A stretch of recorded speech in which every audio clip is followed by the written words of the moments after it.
The Senate will come to order. Senator Rivera, would you please lead us in the Pledge of Allegiance?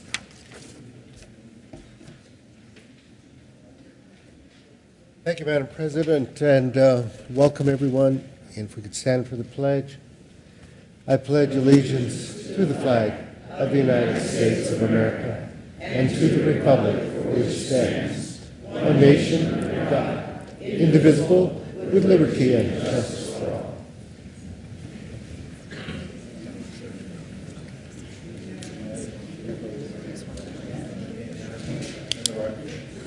Mr. Majors, would you please take the roll? Aguilar. Balmer. Baumgartner. Brophy. Cadman. Crowder. Grantham. Excused? Guzman. Harvey. Heath. Herpin. Hill.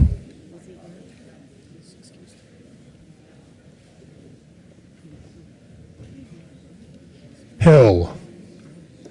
Absent? Hodge. John. Johnston. Jones. Kafalis. Kerr. King. Lambert. Lundberg. Marble. Newell. Nicholson. Renfro. Rivera. Roberts. Scheffel. Schwartz. Stedman.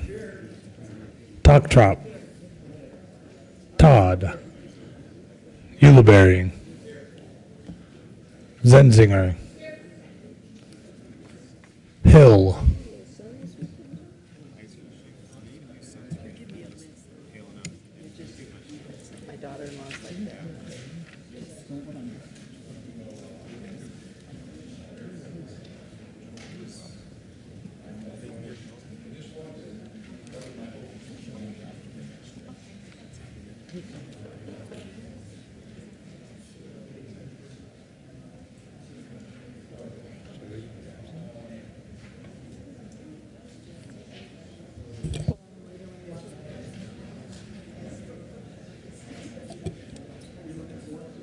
Hill. Madam President. Here. With 34 present, 0 absent, 1 excused, the Senate has a quorum. Motion to adopt the journal. Senator Todd. Thank you, Madam President. Good morning, colleagues. I move the reading of the journal of March 28th be dispensed with and the journal be approved as corrected by the Secretary. You've heard the motion. All in favor say aye. Opposed, no. Ayes have it. The motion is adopted. Senate Services.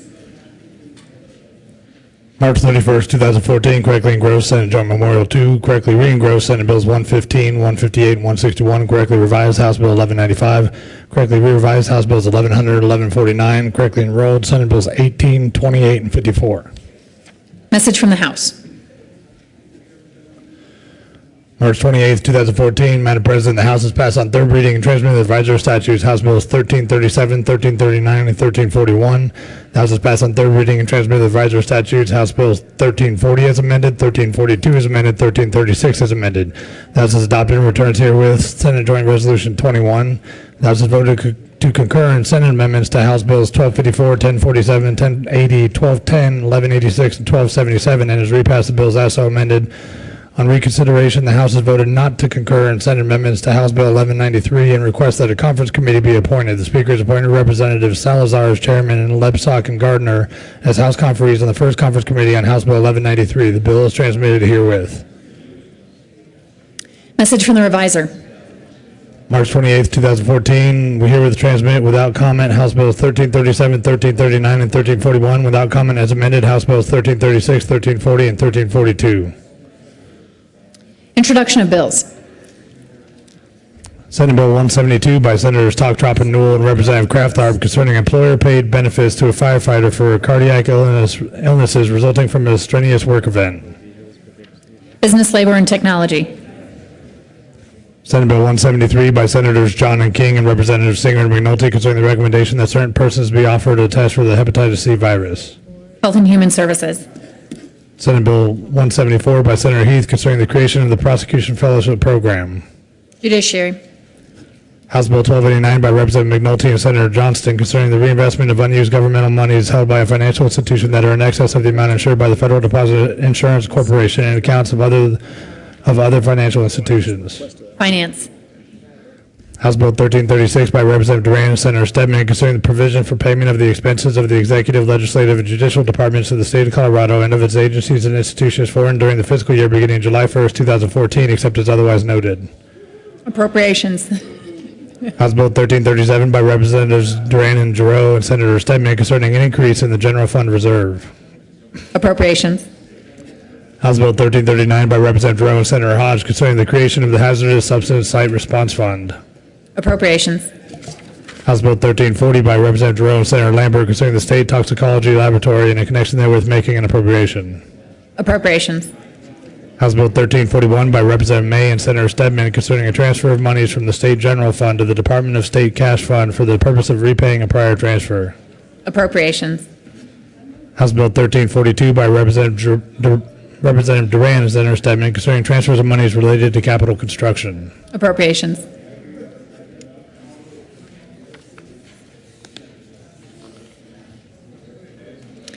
Mr. Majority Leader. Thank you, Madam President, and good morning. I move that we proceed out of order for the purpose of considering Senate Joint Resolution 24. You've heard the motion. All in favor say aye. Opposed, no. Ayes have it. The Senate will proceed out of order for purposes of taking up Senate Joint Resolution 24.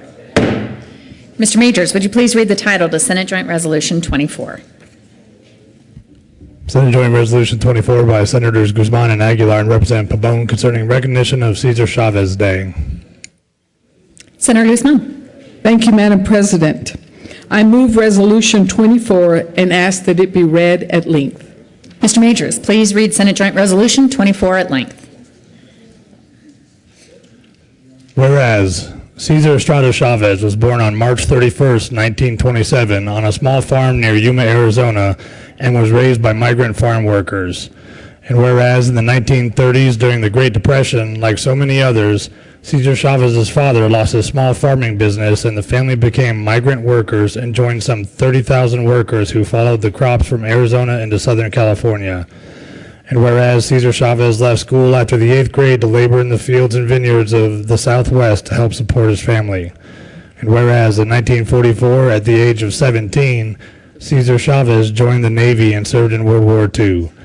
And whereas, after experiencing years of discrimination and unfair working conditions, Cesar Chavez dedicated his life to improving the plight of farm workers through struggle, sacrifice, and self-denial.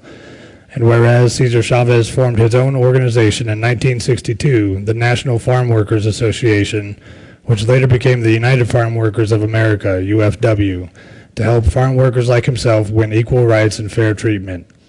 And whereas in 1965, Cesar Chavez led a strike of California grape pickers to demand higher wages and urged all Americans to boycott table grapes as a show of support. And whereas Cesar Chavez believed in the principles of nonviolence practiced by Mahatma Gandhi and Dr. Martin Luther King Jr., and used tactics such as boycotts, marches, strikes, and fasts to lead a successful 5-year boycott that gained millions of members and supporters for farm labor unions across the United States. And whereas by 1970, Cesar Chavez and the UFW had persuaded grape growers to accept union contracts and had successfully organized almost the entire industry. And whereas during a fast in 1972, Cesar Chavez coined the phrase, "Si se puede," which in English means, yes, it can be done, reflecting his conviction that failure happens only by giving up on nonviolent tactics. And whereas in 1975, Cesar Chavez and the UFW's efforts resulted in the California Agricultural Labor Relations Act, a groundbreaking law protecting the right of farm workers to unionize. And whereas Cesar Chavez tirelessly devoted himself to making all people aware of the struggles of farm workers and their need for better pay and safer working conditions. And whereas Cesar Chavez and the organization he co-founded with Dolores Huerta, the UFW, achieved the following: the first collective bargaining agreement between farm workers and growers in the continental United States, and the first union contracts requiring rest periods, clean drinking water, hand washing facilities, and protective clothing against pesticide exposure, and the first ban on pesticide spraying while workers were in the fields, and the first ban on DDT and other dangerous pesticides, and the first and only performing pension plan for retired farm workers, and the first union contracts regulating safety and sanitary conditions in farm labor camps and banning discrimination in employment and sexual harassment of female workers, and abolition of the use of the infamous short-handled hoe that crippled generations of farm workers, and extension of state coverage under unemployment, disability, and workers' compensation to farm workers. And whereas on April 23, 1993, Cesar Estrada Chavez died peacefully in his sleep in San Luis, Arizona. And whereas in 1994, President Bill Clinton posthumously awarded Cesar Chavez the Presidential Medal of Freedom, the highest civilian honor in the United States. And whereas Cesar Chavez influenced and inspired millions of Americans to seek social justice and civil rights for the poor and disenfranchised of our society. Now, therefore, be it resolved by the Senate of the 69th General Assembly of the State of Colorado, the House of Representatives concurring herein, that we, the members of the General Assembly, honor a man who devoted his life to improving the working conditions, safety, and dignity of so many on the day that the entire state observes as Cesar Chavez Day, March 31st, 2014. Be it further resolved that copies of this joint resolution be sent to former State Representative Frana Mace, former State Representative Fran Coleman, former State Senator Rob Hernandez, former State Senator Abel Tapia, each member of Colorado's congressional delegation, Dolores Huerta of the Dolores Huerta Foundation, Dr. Ramon Del Castillo, co-founder of the Cesar Chavez Peace and Justice Committee and professor and chair of the Chicana and Chicano Studies Department at Metropolitan State University of Denver, Woodbury Library in Denver, the members of the Pueblo City Council, Cesar Chavez Academy in Pueblo, Denver Mayor Michael Hancock, and the members of the Denver City Council in recognition of their efforts to promote Cesar Chavez Day. Senator Guzman. Thank you. Members, please be seated. Thank you all for allowing us and honoring us as we honor the memory of this incredible human being. There are many, many reasons why we honor Cesar Chavez today. Many of us have personal connections who knew him personally as he came to Denver, or many of us in this chamber, there are people in this chamber who knew him and walked with him in California. One of the reasons that I remember him is for his ban on pesticide spraying while workers were in the fields. Because I think of my mother, who came to this country. Well, actually, she was born in this country, but began her work as a migrant worker, as many of the Latinos did in those days. And she worked in the field picking cotton and picking other crops.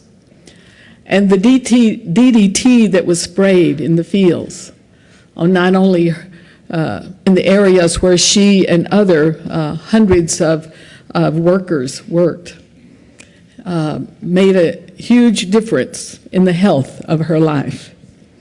In the last days of her life, as she struggled with breathing and the opportunities to try to breathe, she passed this earth with something that the doctors call COPD. And today we recognize that COPD is brought about by many, many reasons. But we know that in those days, when she was a child, from the time she was a child, and my father as well, working in those fields, there was huge, significant kind of scars that became part of her lungs. And the biggest part, I think, though, was the scar on her heart, and the scar on the hearts of many, many Mexican Americans and many, many immigrants today. And the scar on the heart was, my goodness, you know, if I leave my children at home today while I go work in the field for less than $1, will they be safe? So I better not leave them at home. I better take the children with me. And so I remember as a child, I guess I can't remember exactly, I guess I was probably 6 or 7 years old, and my mother had made me a sack. These, I don't know if any of you grew up picking cotton or had families that picked cotton, but there was this sack that you put over your arm, and it came way down, and you bent over in the field and picked the cotton from its little clove and put that in your sack. And so my mother made all of us children one too, because we went with them and picked the cotton in the same way. Today, I think there are many hearts of our ancestors who we remember, and many of the people yet today who may not be working in those fields with DDT, but they may be working in our fields here in Colorado, in California, wherever, Arizona, where they still do the best that they can. And because of Cesar Chavez, we're really honored, I think, forever that some of the laws have been changed to help those who work in our fields, help those who work in our factories, and as well as help those of our kids, all of our children who are in our public schools today. Because one of the things that he said that always will stand out to me is you cannot uneducate an educated child. Once they are educated, you cannot uneducate an educated child. He died kind of young, actually, for someone that we call of today.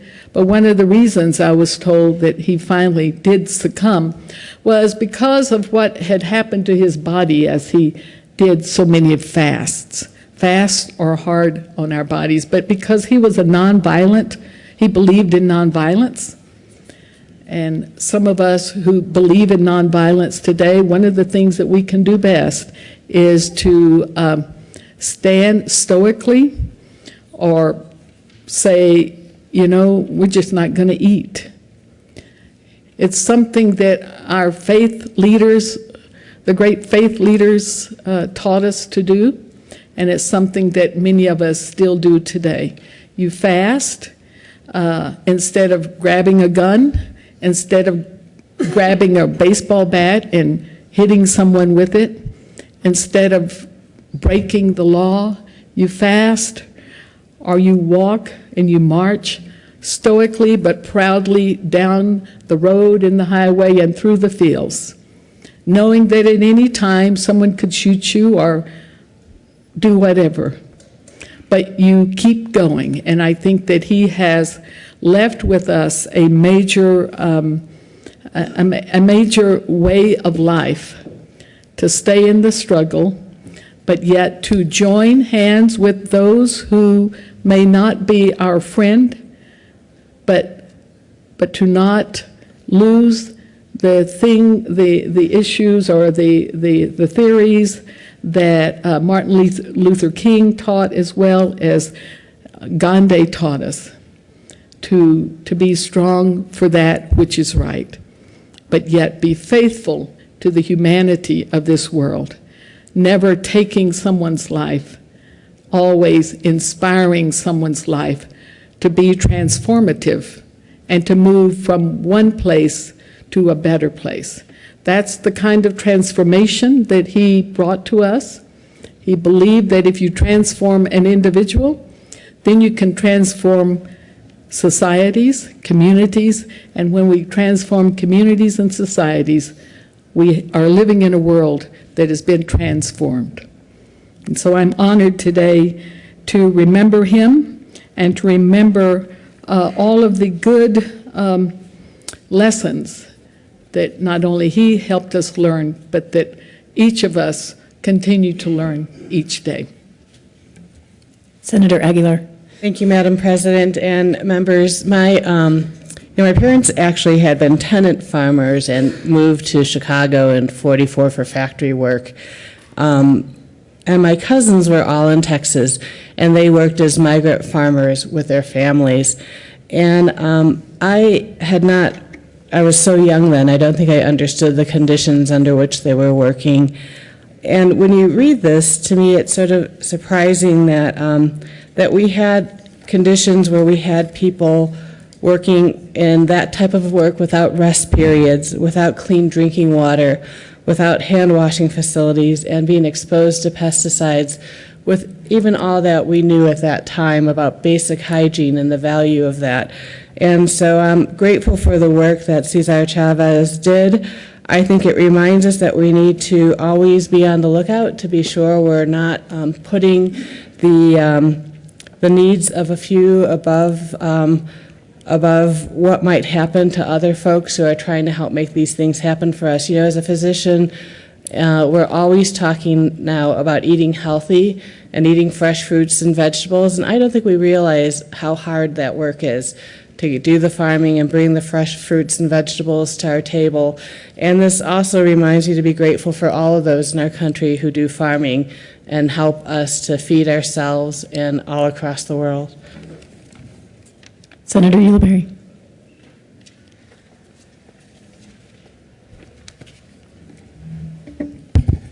Thank you, Madam President. Good morning, colleagues.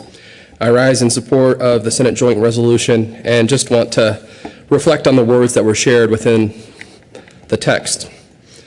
The resolution named that millions of people were inspired by Cesar Chavez's legacy and the work he did specifically around protecting the rights of farm workers and people who had been disenfranchised within our community. And I look out today and I see the remnants of his legacy. I see people like Nita Gonzalez, who took that legacy and ran with it and is leading a new generation of folks here in the state of Colorado to ensure that they have equal opportunity and access to education.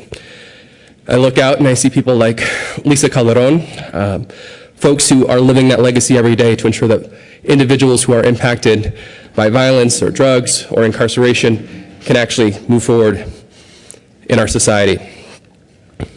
Cesar Chavez and the men and women around him in the United Farm Worker Movement changed the world, fundamentally. And it was the power of idea that changed the world. And I just sit back and I think about his legacy as it lives on today. And we talk about nonviolence and the actions he took to ensure that farm workers had the ability to determine their own future through collective action.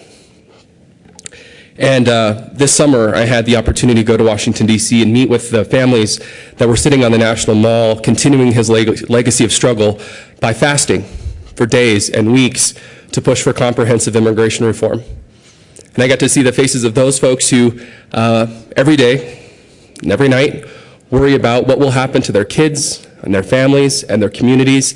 And so they took action. And what they did is they sat on the mall demanding that members of our Congress act by not eating and seeing their bodies wither away in the way that Cesar Chavez did. Because they know that the cause is bigger than them. And they understand the impact of nonviolence. We've seen it time and again when you choose to be nonviolent and push for change. It will come. And that was the simple call of Cesar Chavez and the United Farm Workers, "Si se puede." Yes, we can. It's that simple, that we push and we try and we struggle nonviolently, and guess what? We win. And that's what's happening today. I've had the pleasure of working with farm workers in Florida who were living in modern-day slavery conditions harvesting tomatoes.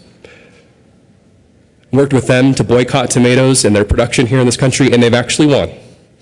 Because through nonviolent action, demonstration, and other things, they've been able to push back on those conditions and win.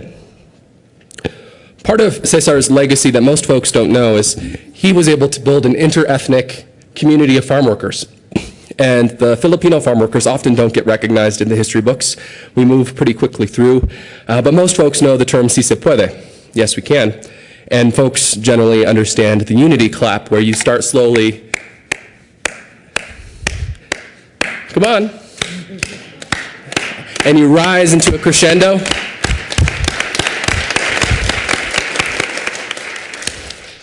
And when you would stop, the Filipino farm workers would say, "Igsam baksak," which means together we rise and together we fall, which I think is a pertinent lesson for us to understand here in this chamber.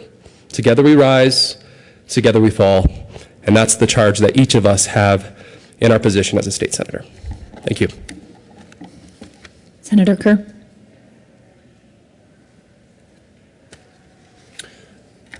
Thank you, Madam President.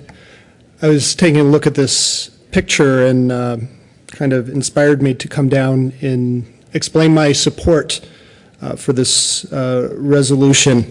And not so much, certainly it's a wonderful picture of Cesar Chavez and the tools of his trade, but I was actually looking at the words that are on the picture, and those of you that can't read the words, they say, "Think different," and I think that's one of the reasons why he was so important in our history. I don't know if any of you know, but I have a career, a part of my career of picking grapes. I was actually, I believe, in Senator King's district in Palisades, the senator from the Western Slope. And my career of picking grapes actually lasted about 8 hours. It was actually less than that, but that was the most we did. And let me tell you, if you have not done that, it is not a particularly fun job. Although using the products that those grapes ended up being a part of is a lot more fun. So that's where I took the rest of my career in the restaurant industry. I was especially touched by, in here, can you imagine that we actually needed to have contracts? These are the people that are picking and touching the food that will eventually be on our tables, that our kids are going to be eating.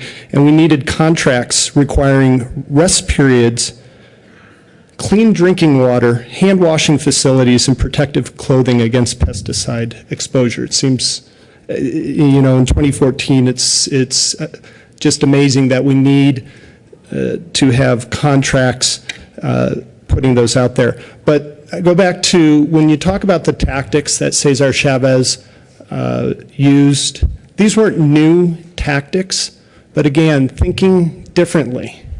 He thought differently, and these old tactics were used in new ways, always nonviolently, but it was his ability to think differently that really made him stand apart.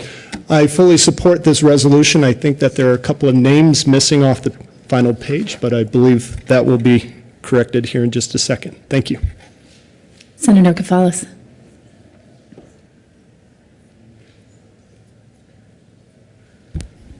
Thank you, Madam President. Good morning, friends and colleagues.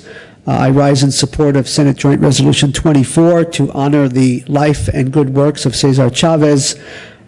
Prior to his passing in 1993, a couple of years before he came to Colorado State University and spoke, and I got to hear him speak. I also got to meet him briefly, and I also have met Dolores Huerta on a couple of occasions when she's come to Fort Collins. In both instances, I was mightily impressed.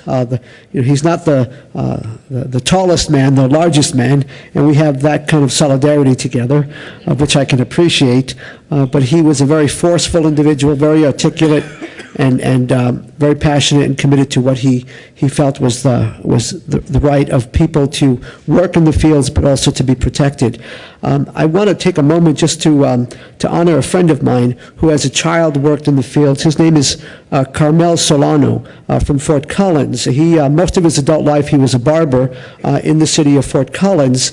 But he actually wrote a book. It's called Down the Row, and there's a picture on the cover of this little book that shows him as a child working in the fields, in the beet fields, sugar beet fields up in northern Colorado. And Chuck Solano has been very instrumental in some of the neighborhoods there, Alta Vista, Andersonville, and Buckingham. There is an old adobe structure, where folks used to live, and it's been converted into a museum, El Museo de las Tres Colonias, and folks like Chuck Solano and others, Betty Aragon and others, have been really instrumental in preserving that and reminding us of the history, which I think is really, really important. And while Carmel does not reach to the heights of notoriety as someone like Cesar Chavez, I think it's important to remember folks like that who have also blazed the trail to make sure that people have greater dignity in the work that they do. So shout out to my friend Carmel Solano, and lots of support for this resolution. I'm really glad we take a moment to honor Cesar Chavez. Thank you. Senator Rivera. Thank you, Madam President. It's been said that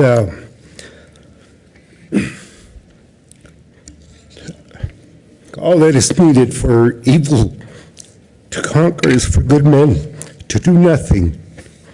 And Cesar Chavez would be one of those who stood up and did something to do something about the evils and injustices in the world, and pardon me.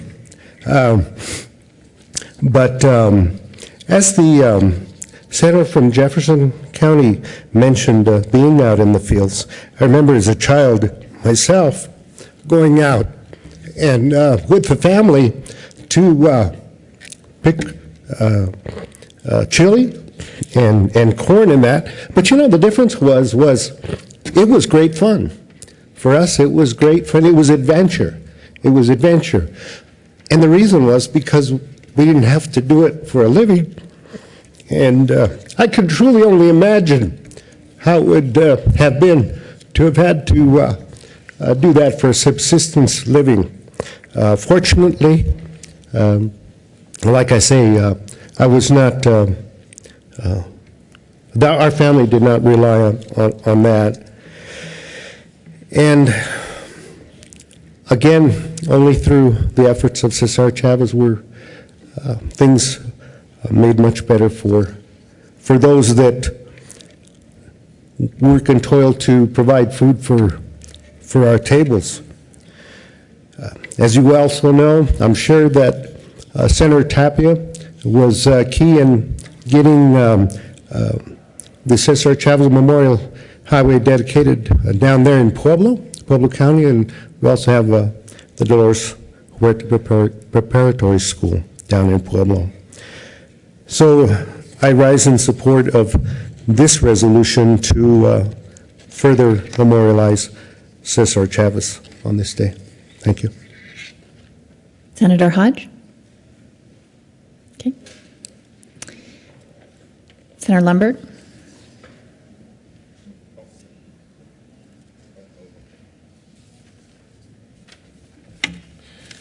Thank you, Madam President. Members, I am going to be supporting this resolution, and I want to speak to the context of it because I believe the resolution is kind of loaded with a lot of assumptions that I want to be clear on, too. But as as it is described here with Cesar Chavez, he did do quite a few things to for the betterment of many who are in farm labor. But let me give you some of this context here of farm labor. I'm no stranger to that.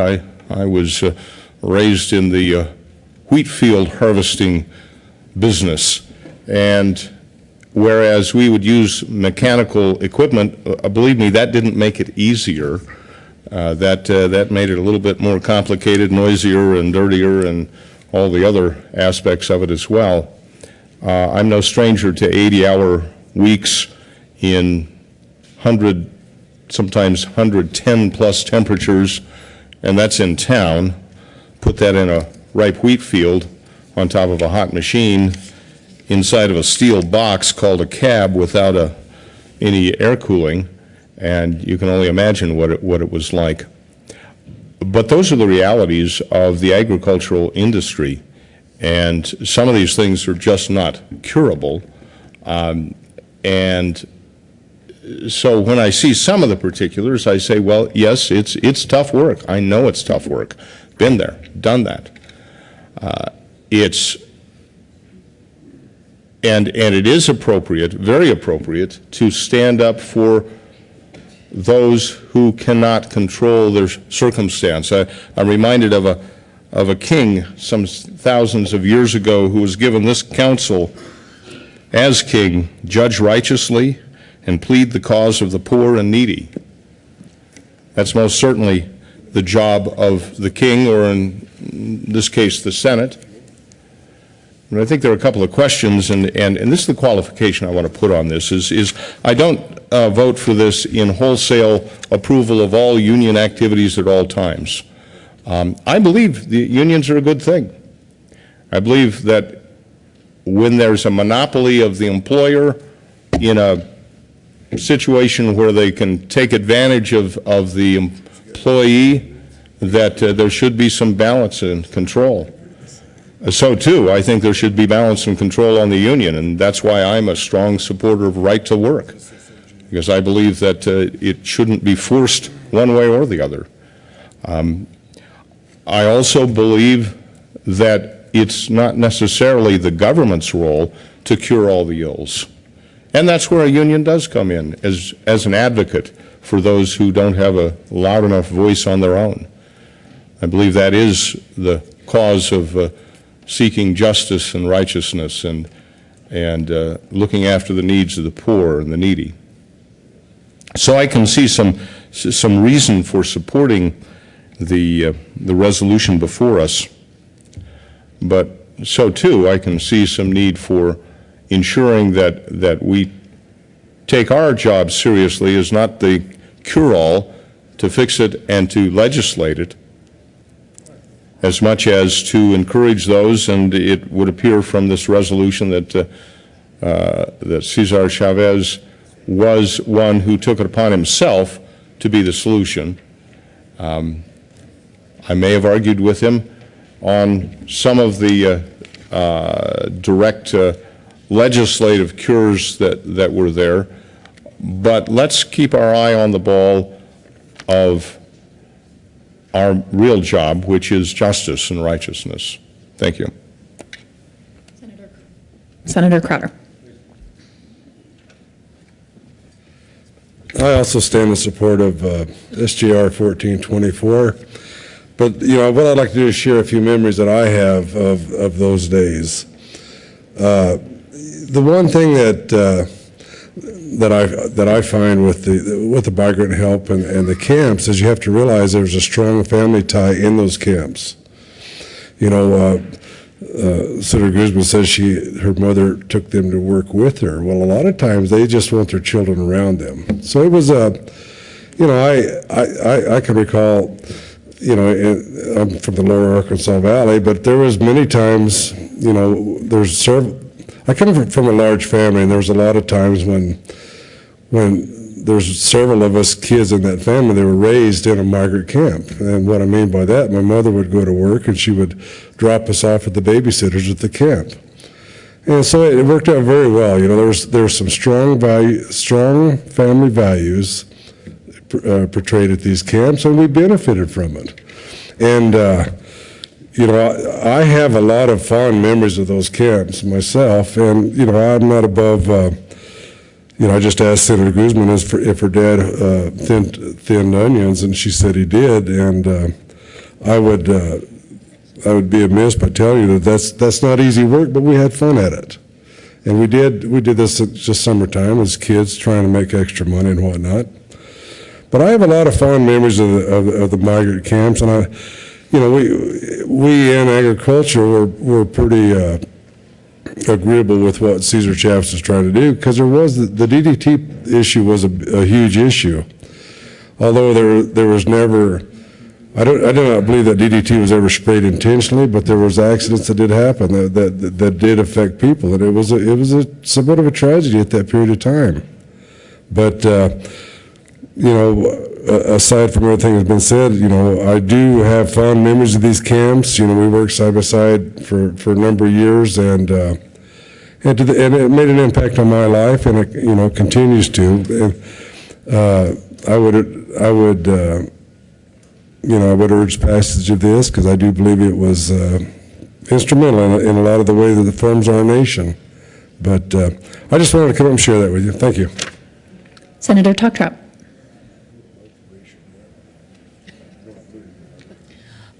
Thank you, Madam President, and I rise in support of SGR 24. I remember when I was in the House, the first time that this resolution was implemented by my former colleagues, Representative Freda Mason, Representative Coleman, and Senator Rob Hernandez. But what I do want to talk about, back when I went back to school to get my degree in nursing, I went to Metro State, and this was in the 80s.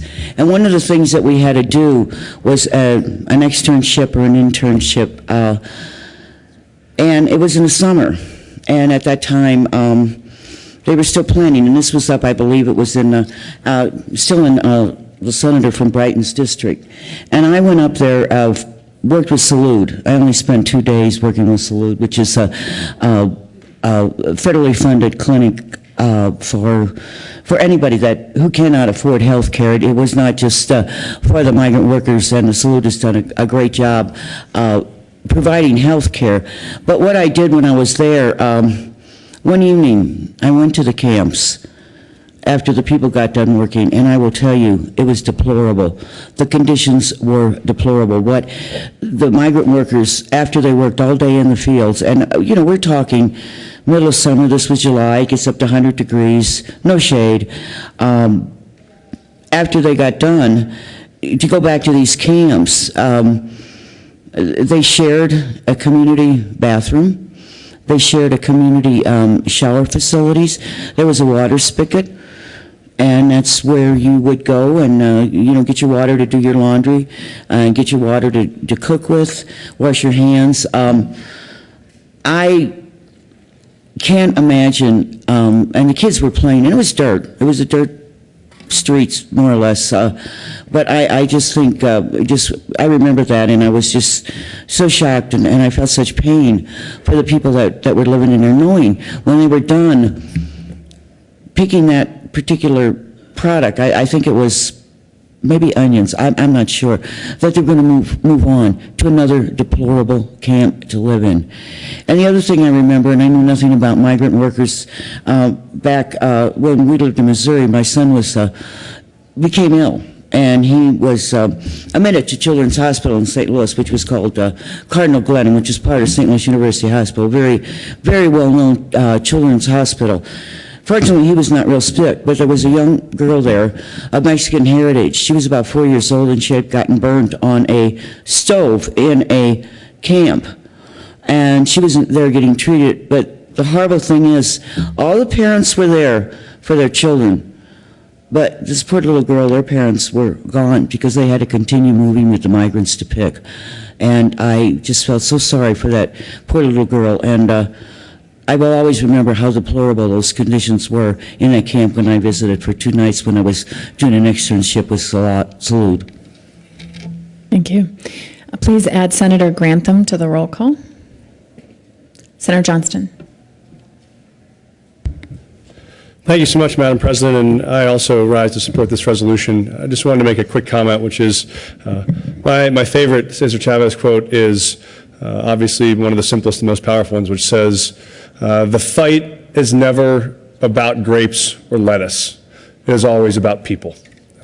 And for me, that's so important because it's tempting to believe sometimes when you've won the small battles over grapes or lettuce that somehow the work is done. And the reality is when the fight is about people, it means you care not just about working conditions, you care about access to health, and you care about education, and you care about livable wages, and you care about the whole combination of issues that come to sustain people over time. And the second part of that is you realize how grateful you are for the people who have carried that struggle about people that made it possible for us to do the work that we do now. So when I look at the people gathered on this bench today, Senator Hernandez, Senator Baca, Representative Vigil, Representative Coleman, and think about the ways that we stand on your shoulders and so much of the work that you carried. And I got the chance to thank Representative Vigil this morning. For folks who don't know, he introduced the first version of the asset bill almost 15 years ago. 15 years ago. We had to fight another 14 years after that to get it there. But I think people forget sometimes that was his cause, that was his passion that he brought to this building and made it an issue long before the rest of us had even thought about it. And so I'm so grateful for the work that the people here gathered today have done to continue to fight for people long after some of the other battles that we thought were over have really just begun. So I'm proud, yes. There is an amendment on the desk. Mr. Majors, would you please read Amendment L001? Amendment L001 to Senator Hodge. Thank you, Madam President. I just want to amend the printed resolution to recognize former state I move SJR 024L001. Thank you. Please proceed. And I do want to recognize a former state representative, Val Vigil, and former state Senator Polly Baca as part of who should be noticed in this resolution, and I ask for an aye vote. Senator Guzman? Thank you, Madam President, and I support that amendment and want to say that as we were writing the resolution, we failed to get everybody's name on there, so please, this is my public apology. Please don't go after me after 5 o'clock today in Northwest Denver.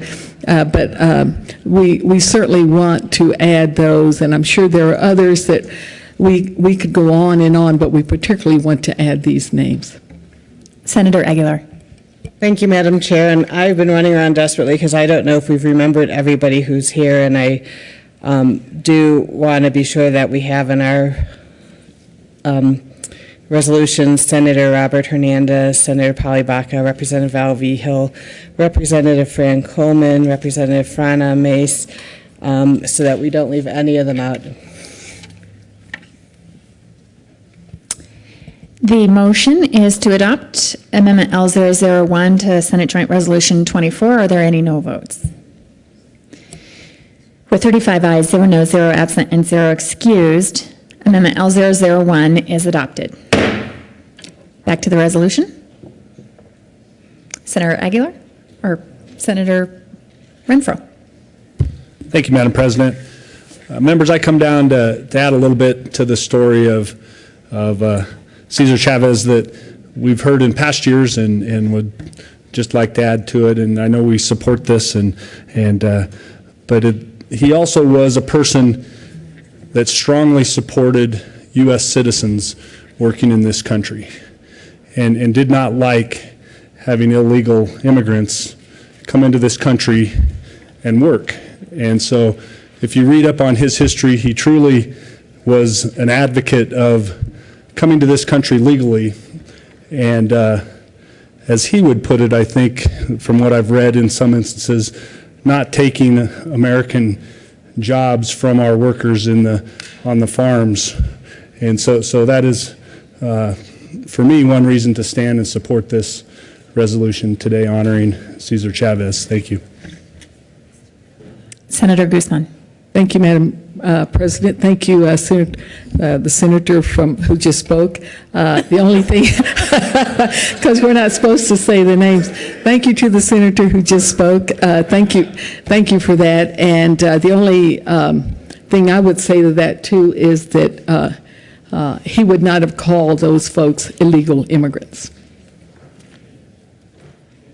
Further discussion on Senate Joint Resolution 24? Senator Aguilar, did you want to do introduction? Senator Aguilar. Thank you, Madam President. I move for the adoption of Senate Joint Resolution 24 as amended.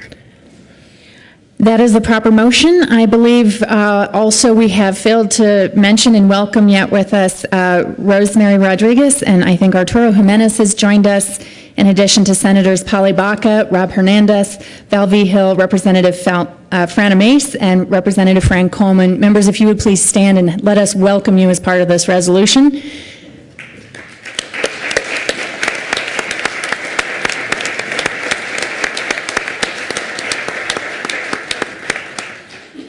Thank you for being here today and for all the guests for joining us. The motion is for the adoption of Senate Joint Resolution 24. Are there any no votes? With 35 ayes, 0 noes, 0 absent, and 0 excused, Senate Joint Resolution 24 is adopted. Co-sponsors: Senators Schwartz, Ulibarri, Toptrop, Kafalas, Studman, Nicholson. Mr. Majority Leader. Senators King, Rivera. Co-sponsors: Senator Crowder, Senator Roberts, Senator Kerr, Senators John, Zenzinger, Newell, Hodge, Todd, Jones, Johnston, Herpin,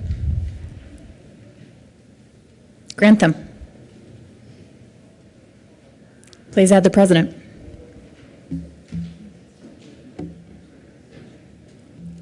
Mr. Majority Leader. Thank you, Madam President. I move we proceed out of order for a moment of personal privilege for Senator Schwartz. The motion is to grant Senator Schwartz a moment of personal privilege out of order. All in favor say aye. Opposed, no. Ayes have it. Senator Schwartz is granted a moment of personal privilege out of order. Senator Schwartz. And thank you, Madam President and members. I would like to just read a very brief tribute. Among other things we're celebrating today is also the golden anniversary of the Wilderness Act of 1964. And if I may just read a very quick tribute, we have guests that have joined us on the floor, and we'll be having an opportunity at noon with many of them to recognize the role of wilderness in the state of Colorado. And the Bipartisan Wilderness Act of 1964 established a national wilderness preservation system, ensuring the protection of 3.6 million acres of Colorado's most significant public lands, encompassing a diverse range of landscapes and ecosystems. Some of Colorado's most iconic places fall under this protection, including the Maroon Bells, Dominguez Canyon, the Flat Tops, Collegiate Peaks, the Great Sand Dunes, and much of Rocky Mountain National Park and the Indian Peaks. The National Wilderness Preservation System protects and sustains habitats, watersheds while supporting Colorado's vibrant outdoor recreation economy, generates over $13 billion in direct spending annually. Members of the Colorado General Assembly are proud to recognize and celebrate the 50th anniversary of the National Wilderness Preservation System, acknowledge the positive impact it has on Colorado, invite all Americans to visit and enjoy Colorado's wilderness areas and learn the history and aid in continuing protection. Today we are joined by Colorado's Poet Laureate, David Mason, and John Fielder, who has presented to Colorado and the nation iconic publications of, for example, of Colorado 1870 to 2000, and we also have other wilderness advocates with us. We invite you down to the Capitol steps at noon, and we'll be having remarks from those individuals, as well as we have been honored with a poem from David Mason, our Poet Laureate for the day. Please come to hear that.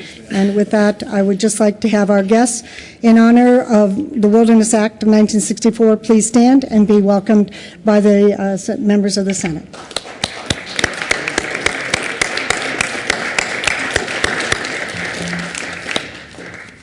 Thank you, Madam President. Thank you. Introduction of bills. Mr. Majors, would you please read us our titles? Senate Bill 175 by Senators Carter and Nicholson and Representatives Primavera and McLaughlin concerning freedom from government interference in an individual's reproductive health decisions. Health and Human Services. Senate Bill 176 by Senator Johnston concerning crimes related to entities that trade in stolen vehicles. Judiciary. Third reading of bills, consent calendar. Mr. Majors, would you please read the title to House Bill 1195? House Bill 1195 by Representative Rowe and Senator Lambert concerning the diversion of revenue collected by the Division of Insurance to cash funds. Mr. Majority Leader.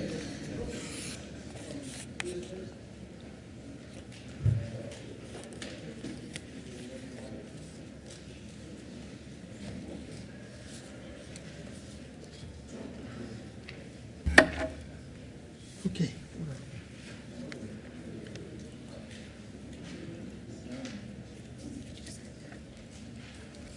No.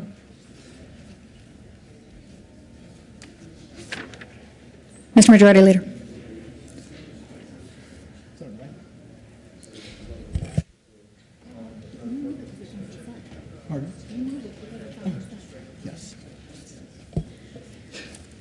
Thank you, Madam President. I move the adoption of the bill on the third reading of bills consent calendar, which includes House Bill 1195. Any discussion? Are there any no votes on House Bill 1195? With 35 ayes, 0 noes, 0 absent, and 0 excused, House Bill 1195 is adopted. Co-sponsors. Senator Stebbin.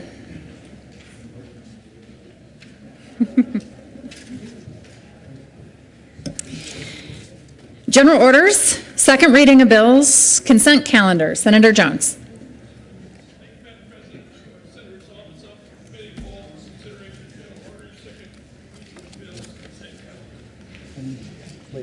You've heard the motion. All in favor say aye. Opposed, no.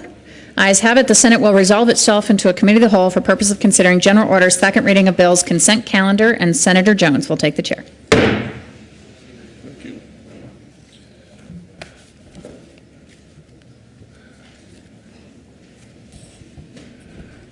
Senator Heath. Thank you, Mr. Chair. I request that House Bill 1141 be laid over and placed at the end of general order, second reading of bills. That's proper motion. Do I bring this to committee order?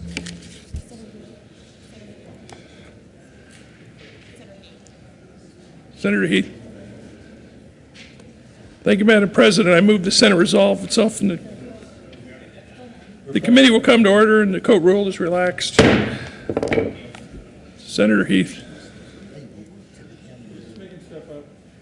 I guess. That's what I did. Thank you, Mr. Chair. I will again request that House Bill 1141 be laid over and placed at the end of general order, second reading of bills. I think I did that. And with that, I move the adoption of all the bills on general order, second reading of bills, consent calendar, or their associated committee reports, which includes Senate Bill 163 and its Judiciary Committee report, and Senate Bill 160. Is there any discussion on the committee reports? The motion before the body is adoption of all the reports of the bills on the general order, second reading of bills, consent calendar. All those in favor say aye. Those opposed, no. The two ayes have it.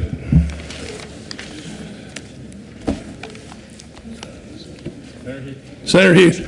Thank you, Mr. Chair. I move the Horizon report. Motion before us is the Horizon report. All those. What?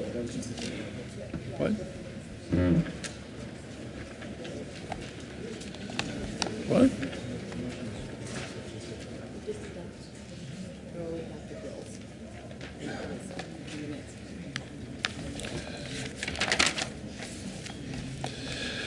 Is there any discussion on any of the bills listed on the general orders consent calendar?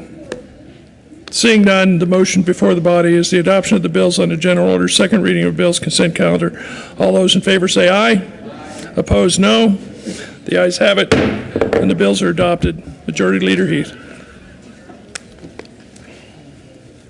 Go ahead, Majority Leader Heath. Thank you, Mr. Chair. I move we rise and report. Thank you, Mr. The motion before the body is to rise and report. All those in favor say aye. All those opposed, no. The ayes have it, and the committee will rise and report.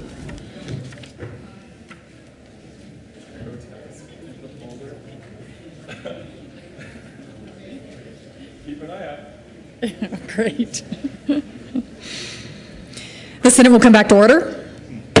Senator Jones. Thank you, Madam President. The committee has met and had a number of bills under consideration. Mr. Majors, would you please read the report? March 31st, 2014, Madam President, your committee of the whole brings reports under consideration of the following tax bills being second reading thereof makes following recommendations thereon. Senate Bill 163 is amended. Senate Bill 160 passed on second reading and ordered and gross placed on the counter for third reading and final passage. Sir Jones. Thank you, Madam President. I move for the adoption of the report. Is there any discussion? Question for the body is the adoption of the committee of the whole report. Are there any no votes?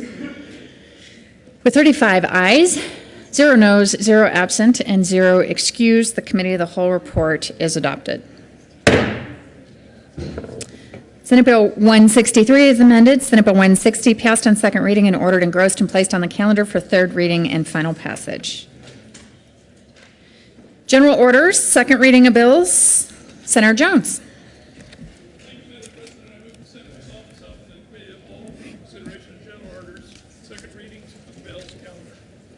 You've heard the motion. All in favor say aye. Aye. Opposed, no. Ayes have it. The Senate will resolve itself into a committee of the whole for purpose of considering general orders second reading of bills calendar, and Senator Jones will take the chair. Thank you. The committee will come to order, and the court rule is relaxed. Mr. Majors, would you please read the title to Senator Heath? No. Go ahead, have him read it. Have him read it. Yeah. Senate Bill 16 by Senator Aguilar and Representative Moreno concerning the ability of certain healthcare facilities to provide emergency services outside a hospital setting. Jesus. Senator Heath. Thank you, Mr. Chair. I move we lay over Senate Bill 16 until Monday, April 7th. You've heard the motion. All in favor say aye. Aye. Opposed, no. It's late. Bill is laid over.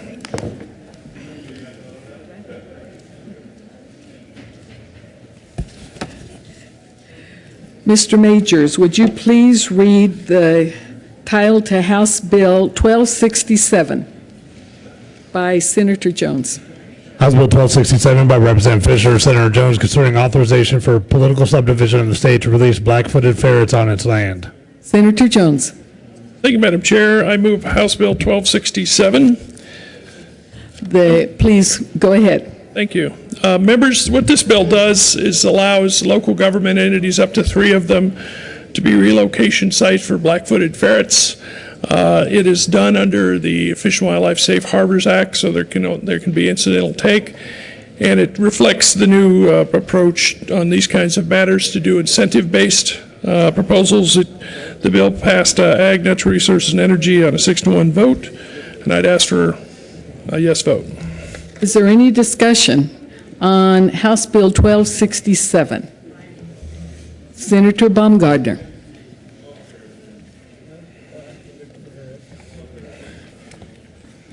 Senator Baumgardner. Thank you, Madam Chair. Last year, we had a bill that talked about the black-footed ferret. And the reason it was put here was to take care of the prairie dogs. And I came up and I spoke against it last year, and I'm going to speak against it this year as well.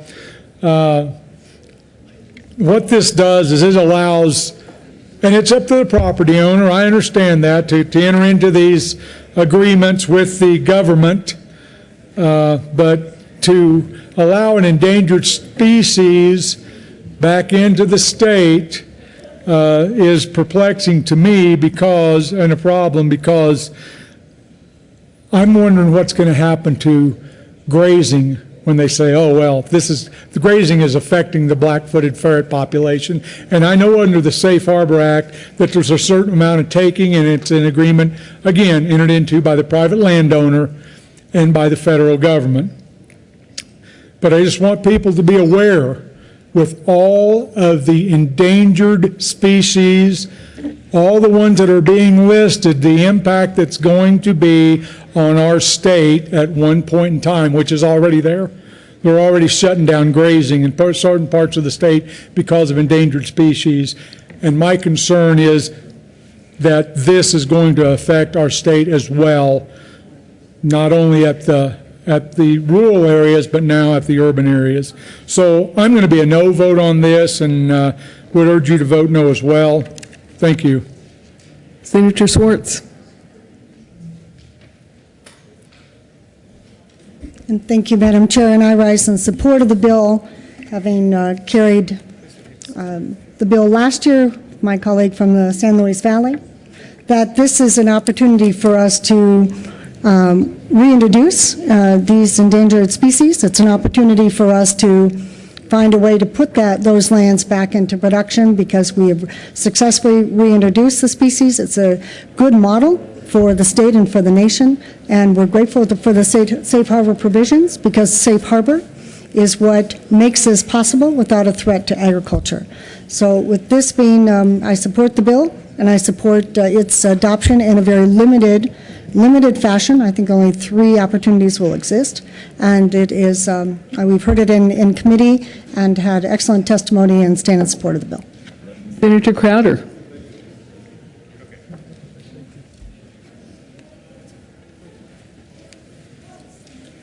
Thank you, Madam Chair. I'm going to rise in support of this.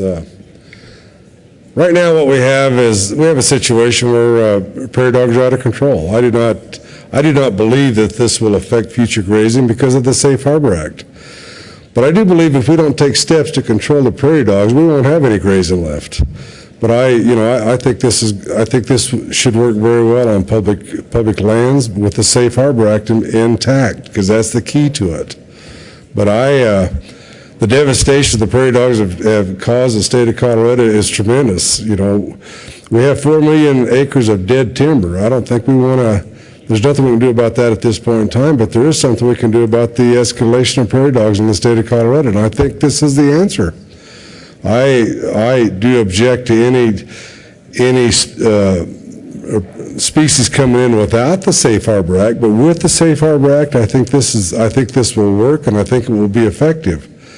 We still have, if you look at the bill, it still has all of the aspects of current predator control in place, whether it be poisoning or shooting or whatever, but I think this is an added tool that we need in the livestock industry as well as the lands of public lands in the state of Colorado to clean this up. All you need to do is drive between Pueblo and Canyon City and look at the vast areas that have been depleted by the prairie dog. But I think this is an added tool that we can utilize. Thank you. Senator Rivera.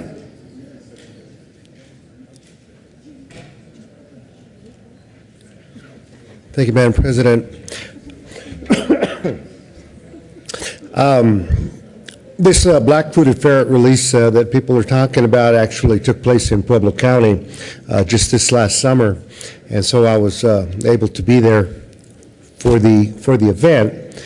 And what I have read and what I've researched on this particular program, it does seem one of those that is as good a compromise as can be done between the concerns of what could happen, as the senator from the Western Slope mentioned, when folks go further than the intended purpose of the particular bill, to the problems that are associated with things that are going on right in front of our eyes, especially down there in Pueblo County. As the senator from Alamosa spoke to, the devastation caused by those prairie dogs is truly amazing. So hopefully this compromise bill, as it proceeds through, will in fact do good for the state and do good for an endangered species, and hopefully will not end up turning into something that ends up causing significant problem as these endangered species could possibly be reintroduced other areas of the state, other types of species, and so on. So with that, I would support this bill as well. Senator Koufalas.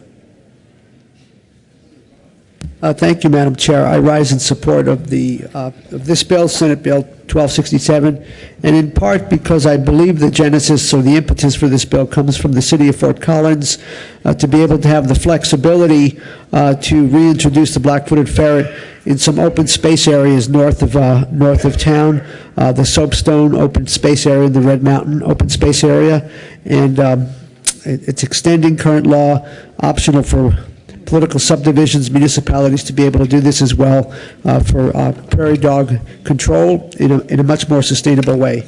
I rise in support. Any further discussion? Senator Jones. Thank you, Madam Chair. I just asked for a yes vote. This is allowing it on local government lands up to 3. It's limited that way. It's also limited by the Safe Harbor Act. In addition, it's limited in the House amendments for making sure it doesn't affect ag or mineral interests. I think this is a good way to do it. The Fish and Wildlife Service is trying to do this more safe harbor incentive approach, and they're moving that way where they're eventually planning on paying people to have prairie dogs, for instance, to recover the ferret. So there are a lot of protections in this bill, and I would just ask for a yes vote. The motion before the body is the adoption of House Bill 1267. All those in favor say aye. Aye. Those opposed, no. No. The ayes have it, and the bill is passed. There you go. 165. Yeah.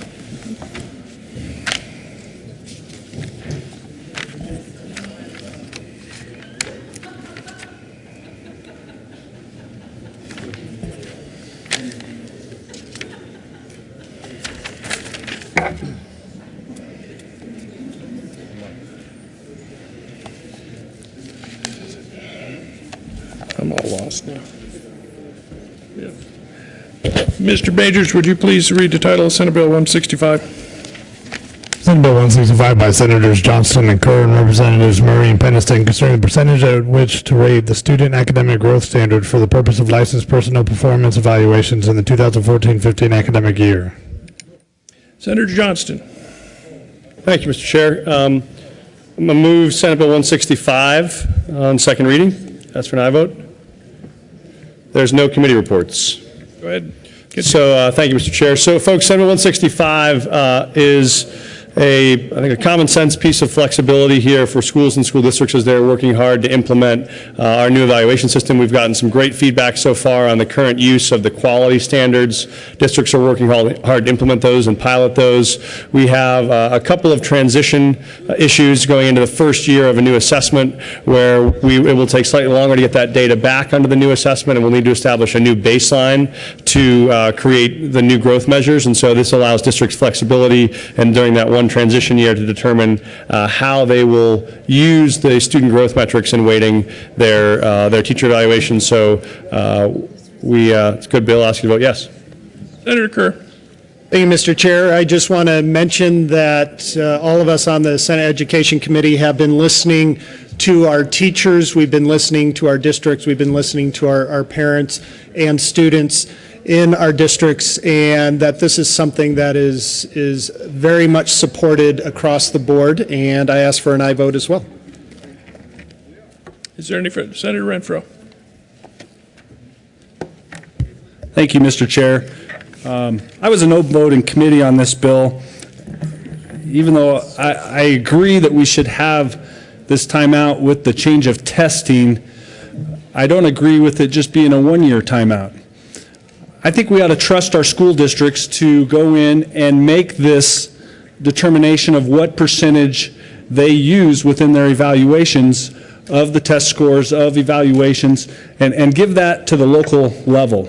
If this is good enough for us to do for 1 year, then it should be good enough for us to do every year within the evaluation process that districts, principals are going to do within the evaluations that they do.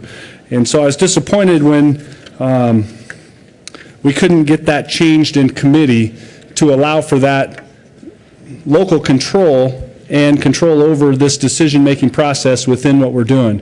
Because this is another example of us changing the rules, finding out we had an unintended consequence with the change of a test, and it's impossible to go forward with what we have.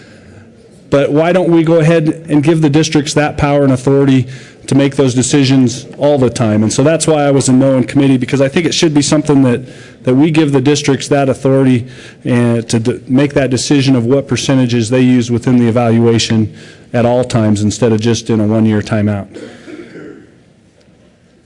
Is there any further discussion? Senator Marble. Thank you, Mr. Chair. At this time, I'd like to introduce an amendment. There's an amendment on the desk.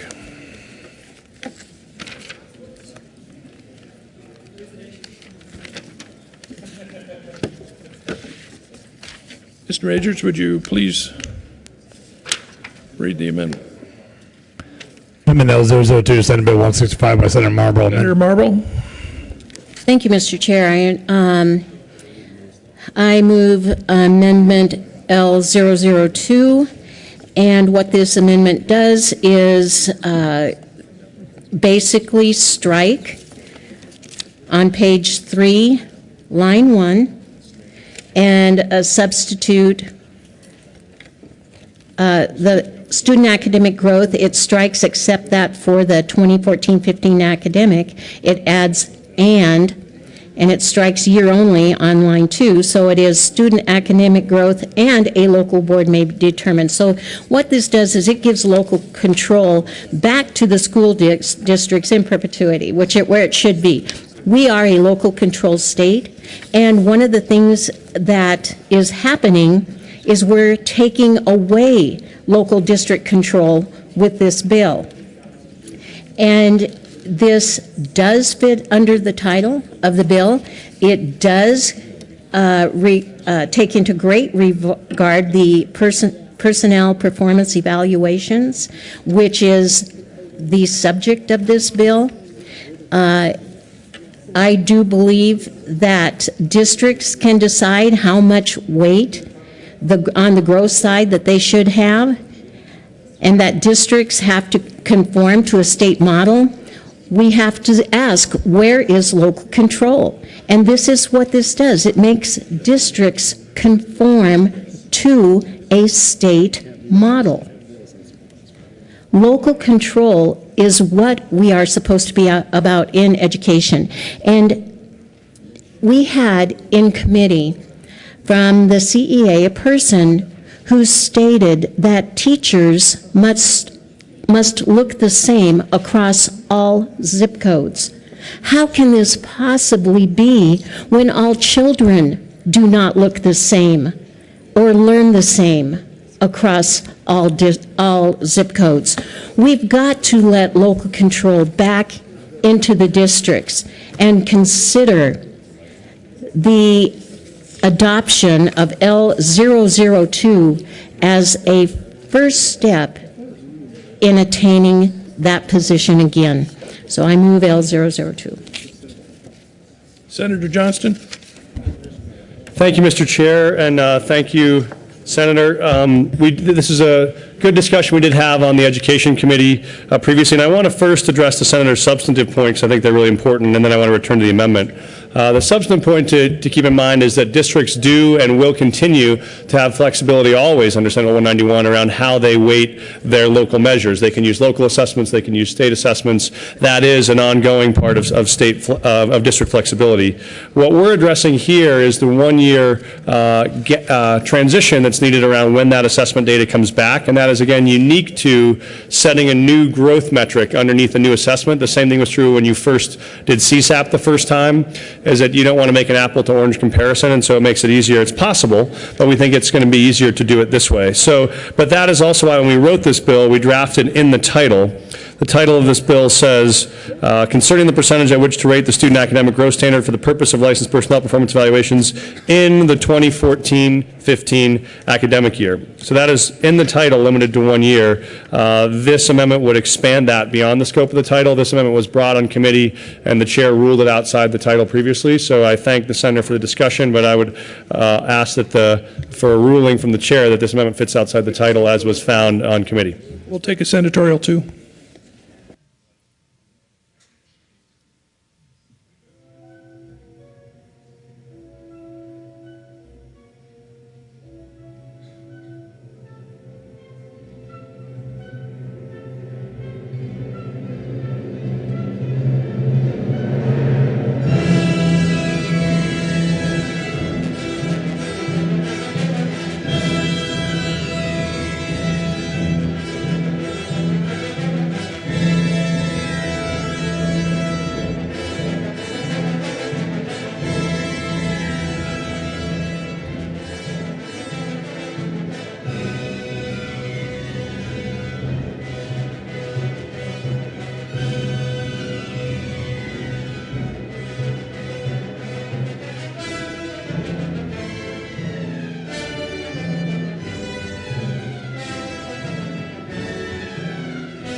Come back to order.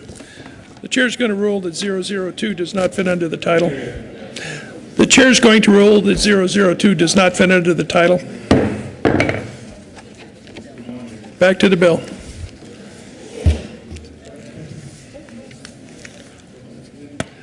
Any further discussion? Seeing none, the motion before us is to the adoption of Senate Bill 165. All in favor, say aye. Aye. All those opposed, no. The ayes have it. Senate Bill 165 is adopted. Mr. Majors, would you read the title of House Bill 1141? House Bill 1141 by Representative Quorum and Senator Roberts concerning the confidentiality of Social Security numbers under the Colorado Consumer Protection Act.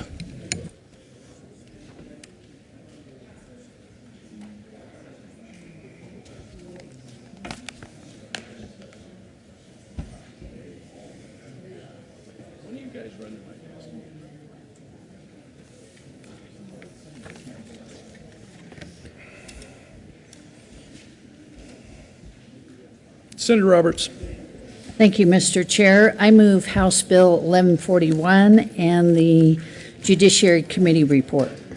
To the report. In the Judiciary Committee, we made some amendments, excuse me, to House Bill 1141, principally moving this over to the Department of Labor and Employment. It's not our intention to create substantial work for Department of Labor and Employment. This issue only comes up very rarely, but we made that change and then basically did some cleanup work in the rest of the bill. Any further discussion to the committee report? Seeing none, all in favor, say aye. All those opposed, no. It passes by one aye. Aye. There is an amendment on the desk. Mr. Majors, would you please read 012? Amendment 012 to House Bill 1141 by Senator Roberts. Amend the Judiciary Committee report. Senator Roberts. Thank you, Mr. Chair, and this is further cleanup. We strike the number 1.5 and substitute 1 on page 2, line 12 of the Judiciary Committee report. Would you please move the amendment? And I move L012. Any further discussion on L012? Seeing none, the motion for us is L012. All in favor, say aye. Aye. All those opposed, no. The ayes have it. To the bill, Senator Roberts. Thank you, Mr. Chair. House Bill 1141 arose out of a situation in my district. Had some individuals who were board members of a hospital, and basically they were required to release their Social Security number. And this bill lays out that when you belong to a board of directors of an organization and you're unpaid volunteer member, that you will not be required to provide your Social Security number with a few exceptions, which is if it's already required by law, rule, or policy, if it is a established policy to perform background checks on board members with direct contact with certain vulnerable members, or if it will, if it's a board member who would have financial access for the organization. But basically what we're looking at again is protection of an individual's Social Security number, and I would ask for an aye vote. Any further discussion on House Bill 1141? Seeing none, the motion before us is the adoption of House Bill 1141. All those in favor say aye. Aye. All those opposed? 1141 passes.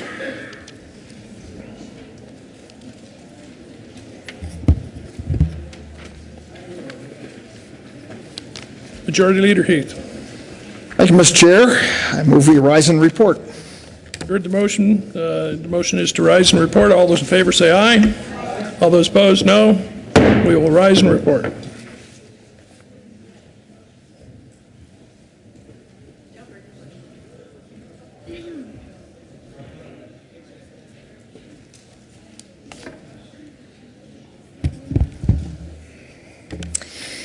The Senate will come back to order. Senator Jones. Thank you, Madam President. The committee has met and had a number of bills under consideration. Mr. Majors, would you please read the report? March 31st, 2014, Madam President, your committee of the whole basic report is under consideration. The following attached bills being second reading thereof makes following recommendations thereon. Senate Bill 165 passed on second reading and ordered and gross placed on the counter for third reading and final passage. House Bills 1267 and 1141 as amended passed on second reading and ordered revised placed on the counter for third reading and final passage. Senate Bill 16 laid over until April 7th, 2014, retaining its place on the calendar. Senator Jones. Thank you, Madam President. I move for the adoption of the report. Any discussion? Question for the body is the adoption of the committee of the whole report. Are there any no votes? With 35 ayes, 0 noes, 0 absent, 0 excused, the committee of the whole report is adopted. Senate Bill 165 passed on second reading and ordered and gross placed on the calendar for third reading and final passage. House Bill 1267, House Bill 1141 is amended, passed on second reading and ordered, revised, and placed on the calendar for third reading and final passage. Senate Bill 16 laid over until April 7th, 2014, and retaining its place on the calendar.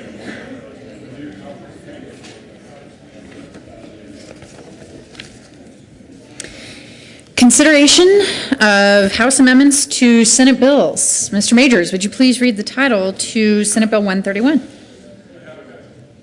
Senate Bill 131 by Senator King and Representative Wright concerning the removal of certain identifying information from a motor vehicle registration card. Senator King. Thank you, President Carroll. I asked for a conference committee to be formed in reference to Senate Bill 131. The motion is for the Senate to reject House amendments to Senate Bill 131 and request that a conference committee be appointed. Is there any discussion? For the motion, all of those, are there any no votes? With 35 ayes, 0 noes, 0 absent, and 0 excused, the House amendments are rejected and a conference committee will be appointed. The President appoints Senators Todd, Chair, Jones, and King as members of the first conference committee on Senate Bill 131.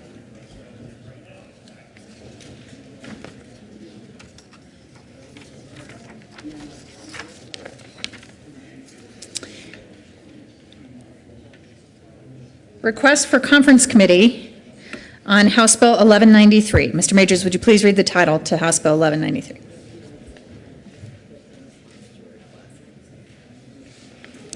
In response to a request from the House for a conference committee on House Bill 1193, the President appoints Senators Kafalas, Chair, Jones, and Roberts as Senate conferees on the first conference committee on House Bill 1193. Signing of bills. March 31st, 2014, the President signed Senate Bills 22, 58, 98, 109, 110, and 119, House Bills 1105, 1136, 1271, and 1274. Message from the Governor. March 28, 2014, to the Honorable Colorado State Senate. Dear colleagues, we are returning to the Colorado General Assembly Senate Bill 89 concerning a prohibition for the state to enter into an agreement for a payment in lieu of taxes. This letter sets forth my reasons for vetoing this legislation. I vetoed this bill at 9:15 a.m. today, and this letter sets forth my reasons for doing so. Upon taking office, we set out to change business as usual in state government and manage our administration on the basis of good governance, cutting red tape and making government leaner, more efficient, and effective. We believe that this bill, which prohibits the state from entering into agreements for payments in lieu of taxes, unnecessarily restricts the executive's ability to enter into agreements that may represent the best possible stewardship of Colorado taxpayers' dollars. Payments in lieu of taxes can be an effective, reasonable fiscal tool for governmental entities to use in certain circumstances. Good governance also extends to the state government acting as a good neighbor and maintaining fairness in our business practices. Even though current law exempts the state from taxation, it does not prohibit the state from making reasonable business decisions that ensure we can make government work efficiently and effectively. By legislatively eliminating certain and at times necessary fiscal alternatives, the General Assembly is restricting the ability of the executive to enter into agreements that may be mutually beneficial to the state, counties, municipalities, special districts, business owners, and the people of Colorado. We agree that payments in lieu of taxes could apply precedent-setting actions with respect to the state's typical exemption from property taxes. We would welcome a continuing discussion about ways the state could clarify the use of payments in lieu of taxes without setting unintended precedents. For these reasons, I am vetoing Senate Bill 1489. Sincerely, John W. Hickenlooper, Governor.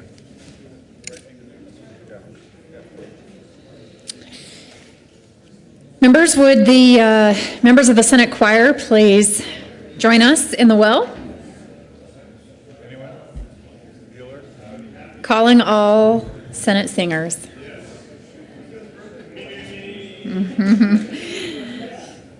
favorite topics. Soprano, three favorite topics. I think you're soprano, you have to be in the middle, huh? Today is Senator Jones and Senator Stadman's birthdays. Where's Jones? Jones, get over here. We need Senator Stedman and Jones to stand in the center aisle so we can sing to them and embarrass them. What's the... Matt and Pat. Matt and Pat? Matt and Pat. All right, now we're talking. Where's Never the look other guy? better, never look better. Would the choir please wish them a happy birthday? Happy birthday to you, happy birthday to you, happy birthday, dear Matt and Pat. Happy birthday to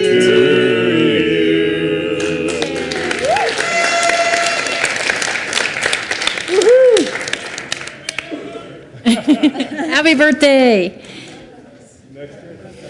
In celebration of our February and March birthdays, there are cupcakes and cookies in the back, as you may have noticed over there, so please help yourself.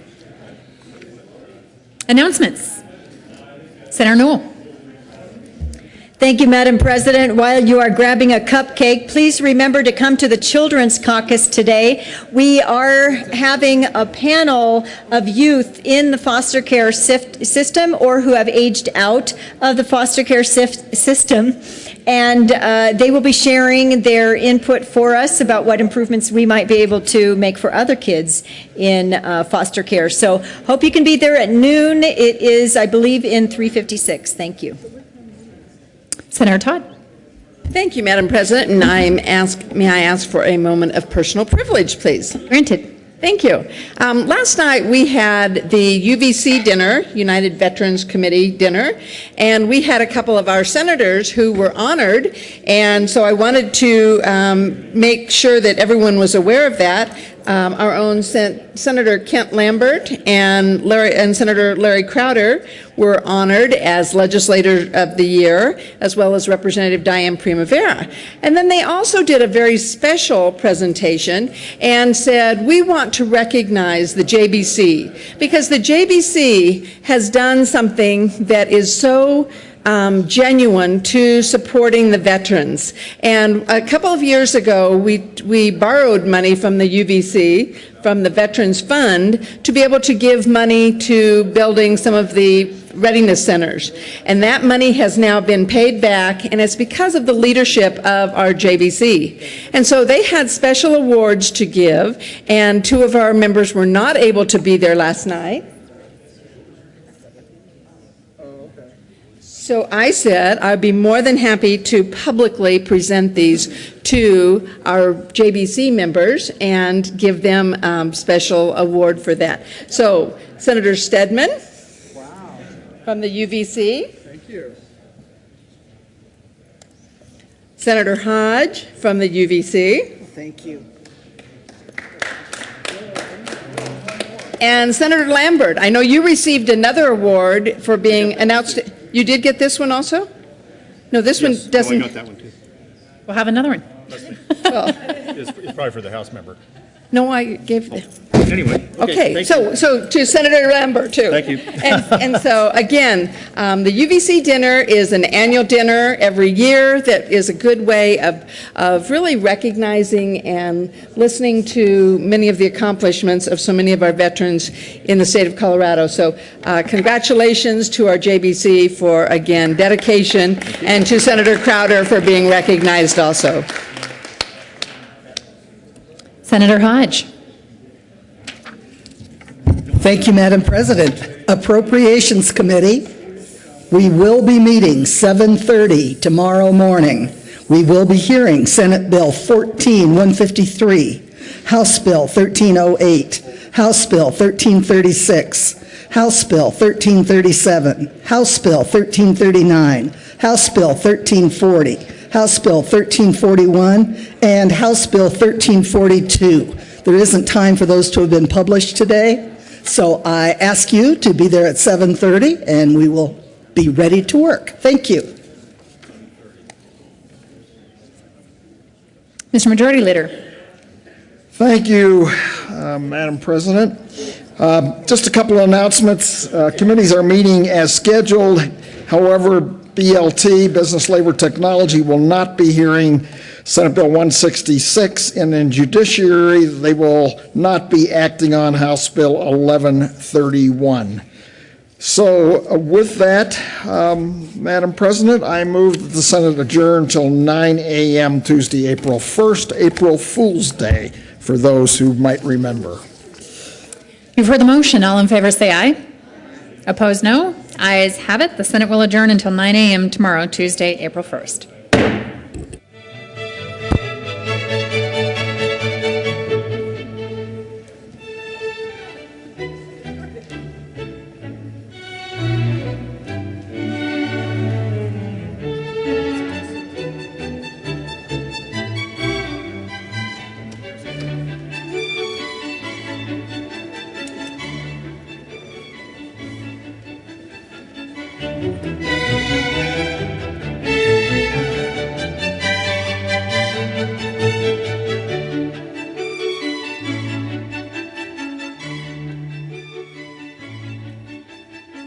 Thank you.